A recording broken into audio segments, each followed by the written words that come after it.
Hey, salut toi! Moi ça va très bien au cas où tu te poses la question, mais surtout j'espère que toi, t'es à la forme. Parce qu'aujourd'hui, on va faire un virage à 180 degrés par rapport à la semaine dernière. Moi c'est Charlie, aka coucou Charlie.musique. Et comme tous les jeudis à 19h, je te parle d'un album qui m'a foutu une claque. Mais une claque de celles qui te font te lever, bouger et revoir ton rapport à la musique quoi. Allez, aujourd'hui on sort les chemises oversize, la coupe brushing et de ouf, les pantalons à pince et les lunettes de soleil même la nuit. Là on part en 83. On part pas dans GTA Vice City, hein. On part danser. Si, je t'assure. De toute façon, t'es ok vu que t'as cliqué sur la vignette pour cette vidéo, hein. Allez, go, go, go, go, go. On part en méga, ultra, giga, méga, ultra soirée avec David, quoi. Quoi? Tu connais pas David? Mais si là, David, c'est celui qui groove, celui qui brille, celui qui fait sauter les radios du monde entier.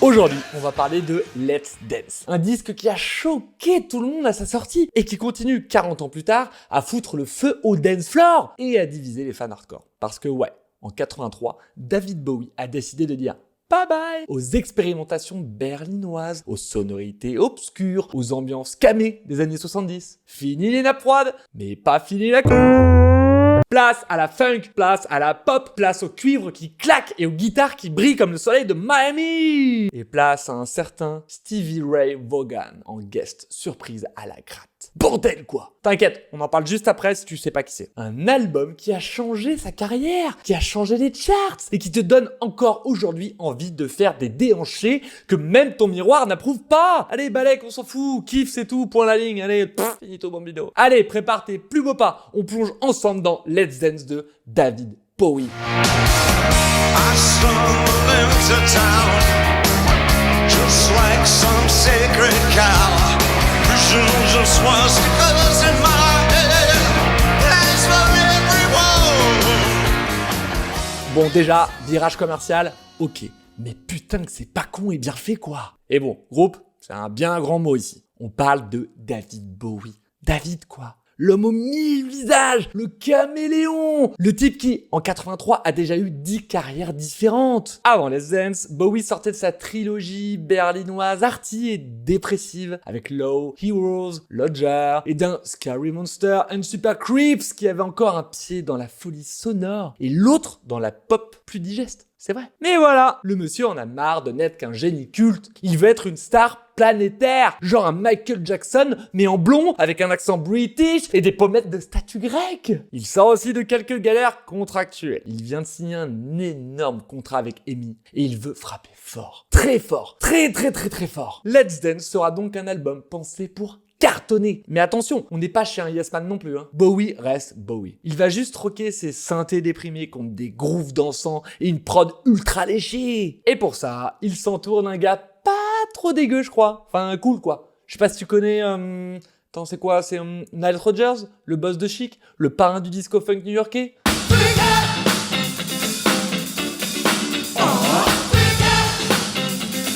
Qui par la suite fera même des feats avec les Daft Punk quand même. Tu te rends compte? D'ailleurs, on parle de Nile ou des Daft Punk bientôt? Hein? T'as qu'à demander en commentaire. Bref, Nile Rodgers a mis la planète en sueur avec le freak. Bowie lui dit « Je veux un son plus noir, plus américain, plus accessible, mais sans perdre l'élégance, wesh. » Enfin, pas sûr que le wesh était dans la trad, mais bon, allez, hein. Et Nile, il comprend tout. En 2 semaines de session à New York, il lui pond un album prêt pour les stades, les boîtes de nuit, les radios et les clips sur MTV. Mais Nile Rodgers n'est pas seul dans l'arène. Un autre nom va donner à cet album une couleur inattendue. Stevie Ray Vaughan, jeune prodige texan du blues, repéré par Bowie au festival de Montreux. À 29 ans, le mec pose des solos absolument incroyables sur la moitié de l'album. À la sortie de l'album, Bowie est propulsé au rang de icône pop absolue. Oh. L'album devient son plus gros succès commercial, avec plus de 10 millions d'exemplaires vendus. 10 millions. Et sa tournée Serious Moonlight cartonne dans le monde entier. Mais ce succès aura un prix. Car derrière la lumière de Let's Dance, il y a une ombre, une grosse ombre. Bowie dira plus tard que ce virage pop l'a piégé dans une image qui ne lui correspondait plus. Il s'est retrouvé à jouer un rôle, encore. Car ouais, Ziggy, c'était pas David, c'était un personnage, hein. Oh, révélation, merci, coucou Charlie. Bref, sauf que cette fois, ce n'était plus lui qui écrivait le script de ses personnages. On the sea, it's a brand new day. So when you're gonna throw me? Alors, on est fin 82, début 83. David Bowie veut faire LE disque qui va conquérir la planète. Et quand il veut un truc, il ne fait pas semblant le gars, tu vois. Il contacte Nile Rodgers, comme je te le disais, pour produire l'album quand même. Le mec n'en revient pas. Il dira plus tard, lors d'une interview pour la BBC en 2011, je m'attendais à ce qu'il me demande de faire un album expérimental à la Brian Eno, quoi. Et il me dit, Nile, je veux des tubes, des vrais tubes. Rodgers et Bowie se retrouvent au Power Station Studio à New York. Le même studio qui a vu naître des albums de Springsteen par exemple, ou encore de Madonna, et carrément même de Chic en fait. Objectif, faire danser la planète sans perdre l'ADN de Bowie. Alors, petit tuto, fini l'inspecteur Charlie pour cet épisode. Place à Charlie formateur. Ouais David, tu veux faire danser la planète? Allez, on y va. Merci d'avoir pris ma formation à 1346 € via ton compte CPF qui va révolutionner ta façon de faire danser les gens. Alors, il te faudra un savant mélange ultra calibré entre du funk nerveux et précis. Si possible avec Nile Rodgers qui parraine cette vidéo. Pas du tout. Il te faudra une voix grave, mystérieuse, un peu beaucoup méga giga ultra théâtrale. Et surtout, il te faudra des solos méga furieux. Si tu veux, via mon lien affilié, Stevie Ray Vaughan, Money Groovy, c'est gagné. C'est maintenant. Alors, heureux de cette formation? Je reviens plus tard. Et voilà, c'est terminé pour la formation. Merci à toi et n'hésite pas à t'abonner à la chaîne Coucou Charlie.music qui te permettra de bénéficier de 50% sur ta prochaine commande. En attendant, forme-toi bien et à tout bientôt.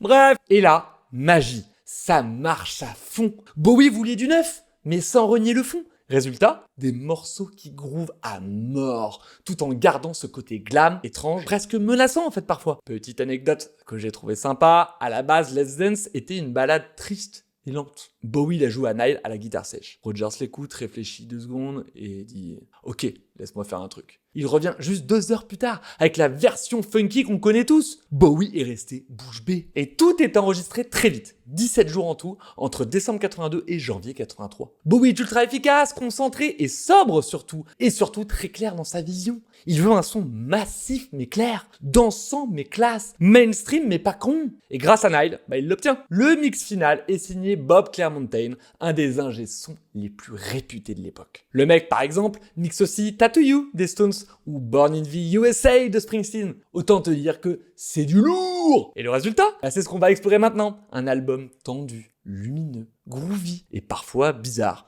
mais qui a mis le feu aux années 80! Et vu qu'aujourd'hui on parle de David Bowie, je vais pas faire mon forçage habituel une fois de plus. Impossible de remettre le raccoon là. No! God, please, no! No! No! No! En fait, il est pas mal mon raccoon, hein. Let's sway.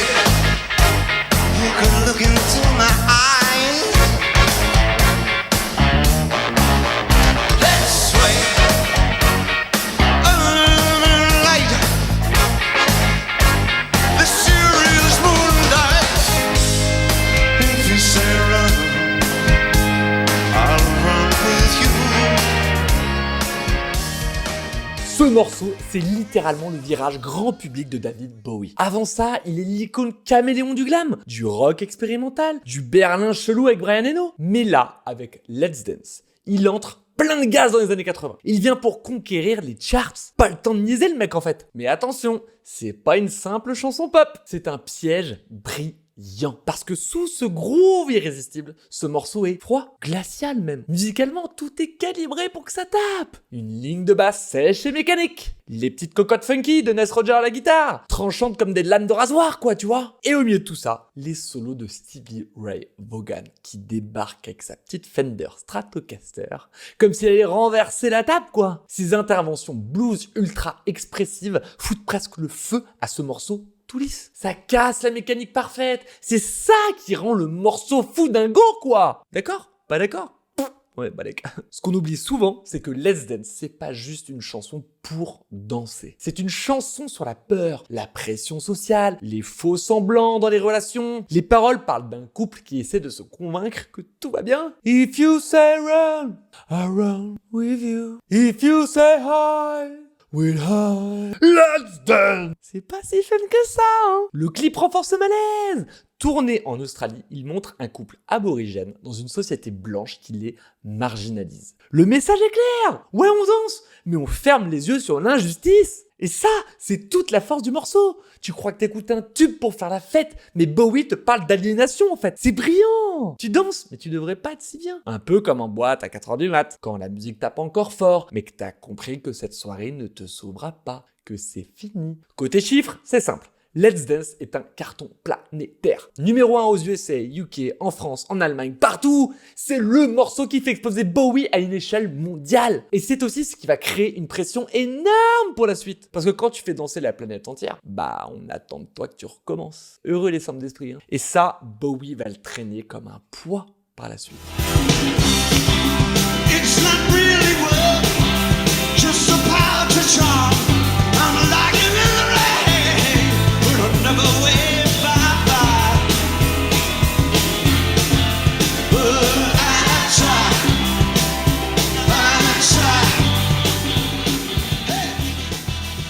Dès les premières secondes, tu sens que t'es dans un Bowie nouveau. Version 80 assumée. Imagine, c'est l'ouverture de l'album, quoi. Grosse batterie réverbée, piano martelé façon rock'n'roll, et une pulsion ultra dansante qui ne s'arrête pas une seule seconde tout du long. C'est énergique, c'est nerveux, c'est funky, mais pas joyeux. Et ça, c'est typique de Bowie. Le texte, justement, c'est un foutu paradoxe. Never gonna fall for more than love. Walk beside me, more than love. Walk on by, more than love. Get me to the church on time. Ce qu'il raconte ici, c'est le malaise de l'amour contemporain. On est en 83, hein, entre les conventions sociales, le poids des attentes et sa propre incapacité à croire vraiment dans tout ça. L'amour moderne, c'est une mascarade. Il court, il danse, il s'y jette, mais il n'y croit pas. Et ce désenchantement, il le balance sur une instru euphorisante, comme pour cacher son spleen derrière des fringues fluo. C'est très années 80, ça, en vrai. Côté musique, Nile Rodgers est encore aux manettes, évidemment. Et avec lui, tout est pensé pour le groove. Le piano de Rob Sabino est ultra présent, martelé façon boogie. La batterie de Tony Thompson, ex-chic comme Rodgers, est d'une précision chirurgicale. Et encore une fois, Stevie Ray Vaughan vient poser un solo de guitare électrique qui tranche dans le vif, bluesy, rugueux, presque décalé, mais ultra efficace. Le clip, lui, est très simple. David Bowie sur scène, filmé en concert à Philadelphie. Pas besoin de concept. Le morceau se suffit à lui-même. D'accord ? Pas d'accord ? Balek, dis-moi en commentaire.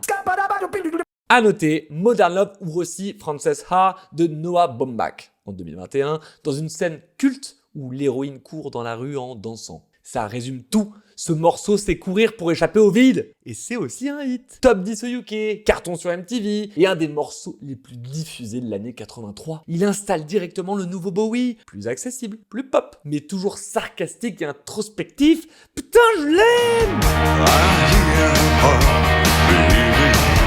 It's loud as thunder.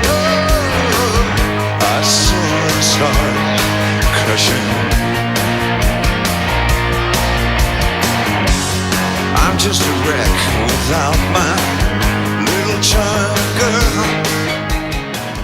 Peut-être que tu connais sûrement la version de Bowie, bien produite, brillante, langoureuse, mais ce n'était pas la chanson originale en fait. Ah, je vais encore me faire tomber dessus. Car ouais, sur YouTube, ça va, mais sur TikTok, vous êtes pas si gentleman en fait, hein. Bref, elle a d'abord été coécrite en 77 avec Iggy Pop pendant leur période berlinoise, et elle figure sur l'album The Idiot.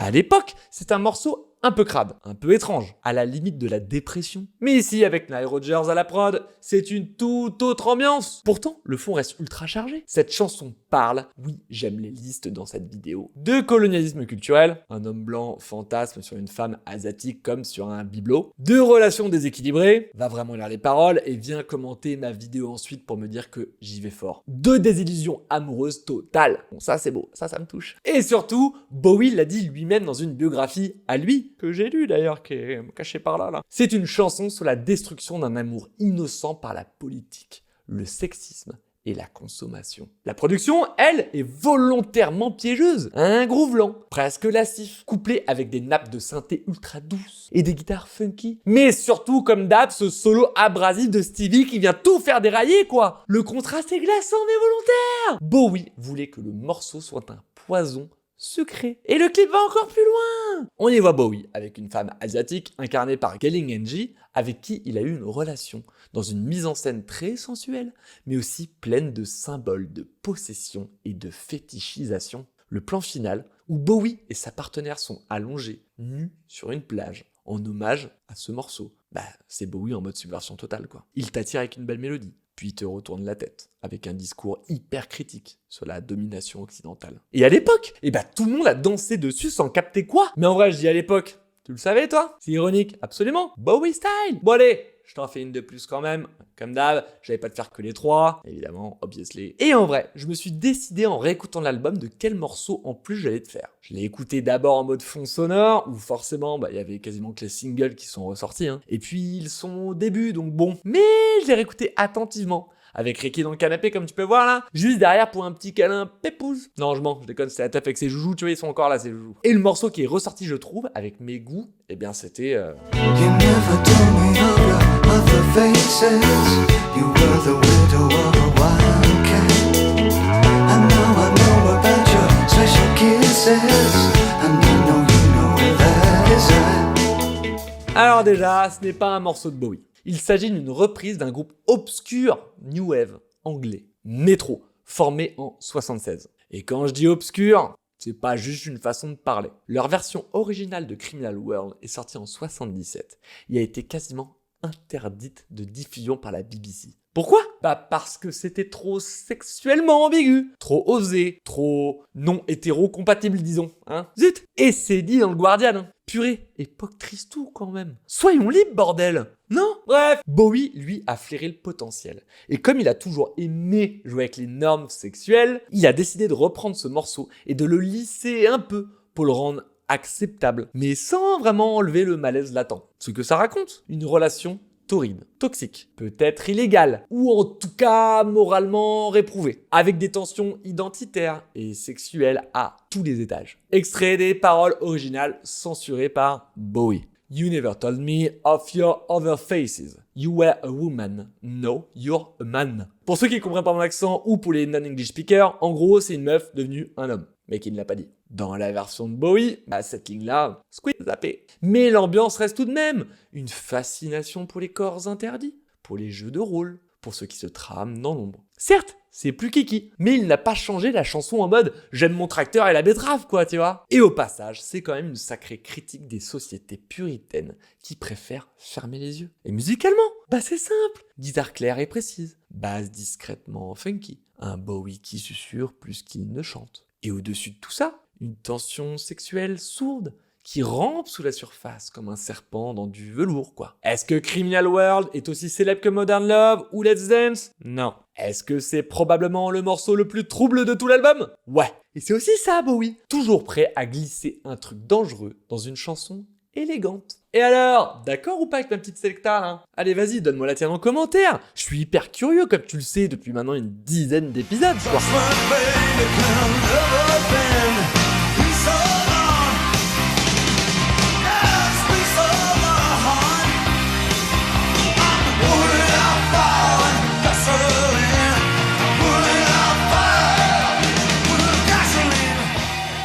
Alors, prêt à briller en société ou à l'apéro avec tes potes, j'espère, Mais pour ça, il faut être abonné. Après, je dis ça, je dis rien, quoi. Stevie Ray Vaughan impose son barbecue texan. Stevie, le guitariste mystérieux repéré par Bowie donc, faisait livrer chaque jour du barbecue texan à New York pendant les sessions. Il ne plaisantait pas avec la bouffe, quoi. Un vrai texan. Un Tony Visconti évincé au dernier moment. Tony Visconti, producteur historique de Bowie, apprend seulement 2 semaines avant les sessions qu'il n'est pas retenu. Un coup dur qui met fin à leur collaboration pendant près de 20 ans. Même si l'avenir donnera raison à David plutôt qu'à Tony. Une session rythmique explosive. Bob Kermontane, l'ingénieur du son, raconte que dès le premier jour, 3 morceaux étaient prêts avant le dîner. Tony Thompson frappait si fort qu'à chaque backbeat, les lumières du studio tremblaient. Un clip tourné sur fond de racisme colonial. Le clip de Let's Dance met en scène de vrais aborigènes dans un pub d'Australie, confrontés à une clientèle blanche. Bowie voulait montrer l'aliénation culturelle à l'écran et pas juste faire danser en fait. L'album le plus vendu de Bowie, mais vicieux pour lui. Let's Dance est le disque le plus vendu de toute la carrière de David Bowie. Mais il confessera plus tard qu'il l'a rendu fou, car il l'a enfermé dans une image de pop star mainstream. Dommage, trop dommage. Oh. If you say run, I'll run with you. If you say hide, we are high. Et voilà, Let's Dance, c'est fini. Un album solaire, dansant, ultra produit, mais toujours avec cette touche Bowie. Une étrangeté, un peu inquiétante sous la lumière, un groove qui t'attrape, mais qui ne te laisse jamais vraiment tranquille. Et tu vois, même si j'ai toujours adoré son côté caméléon du rock, je pensais que cette période-là était moins intéressante. Jusqu'à ce que je mette vraiment le nez dedans. Et là, bam! Entre la classe de Nile Rodgers, la folie funky, la voix de Bowie et les solos de Stevie, y a tout! Franchement, si t'as pas dansé un jour sur Modern Love ou Let's Dance, bah, tu mens, menteur, menteuse, au bûcher! Mais surtout, c'est un disque qui a rendu Bowie plus gros que jamais. À un moment où il n'avait plus rien à prouver en fait. Et qui, paradoxalement, l'a mis face à ses propres doutes d'artiste. Tu veux du succès? Ok, mais prépare-toi à ce qu'il t'avale un peu au passage. Alors ouais, Let's Dance, c'est pas l'album le plus barré, ni le plus sombre de Bowie. Pas du tout. Mais c'est peut-être celui qui montre le mieux la tension entre art et succès. Et ça, je trouve ça fascinant, moi. Merci à toi, en tout cas, d'avoir regardé cette vidéo. N'hésite pas à liker la vidéo si t'as aimé, à me dire en commentaire ton morceau préféré de cet album. Allez, on parie que t'hésites entre China Girl, Let's Dance ou Modern Love. Et aussi, n'hésite pas à me suivre sur Insta coucoucharlie.musique, car chaque mercredi, c'est petit quiz pour que tu découvres quel sera le prochain album. Allez viens, on est bien. Mais abonne-toi ici d'abord, hein, s'il te plaît, s'il te plaît, s'il te plaît. Et comme d'hab, nous on se retrouve jeudi prochain à 19h pétante pour un nouvel album qui aura tout chamboulé dans ma tête. Mon corps, mon esprit, ma vie quoi. Mais en attendant, tout plein d'amour sur toi et à tout bientôt.